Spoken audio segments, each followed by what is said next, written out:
ঈদের ছুটিতে গ্রামে গেছিলাম, আর তখন এই পেঁপে আসার সময় আমাকে দিছিল আমার শ্বশুর। গাছে অনেকগুলো পেঁপে ধরছিল, আর বেশিরভাগ পেঁপে ধরেন যে এরকম পেকে পেকে গেছিল, কম পাকা ছিল, এই জন্য এটা নিয়ে আসছিলাম খাওয়ার জন্য। কিন্তু একদম সময় হচ্ছিল না যে কাটবো আর কখন কি করব। আর এদিকে ভাবতে ভাবতে দেখেন পেঁপেটা কি পরিমাণে পেকে গেছে, তাই আজকে পেঁপেটা কাটার জন্য নিয়ে আসলাম। আর এটা খেতে কিন্তু অসম্ভব প্রকারের মিষ্টি ছিল। গ্রামের একবারে গাছের ফ্রেশ জিনিস গ্রামে তো যেতে পারি না, আমরা খেতেও পারি না।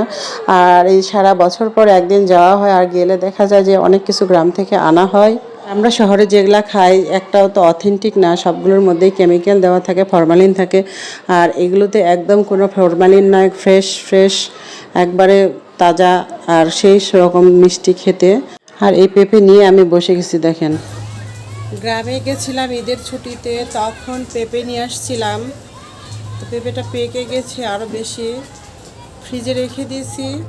কয়েকদিন হলো কাটবো টাইমই পাচ্ছিলাম না। পেঁপেটা কিন্তু অসম্ভব মিষ্টি, একবারে ফরমালিন ছাড়া ফ্রেশ গাছের পেঁপে, অনেক মজার মিষ্টি।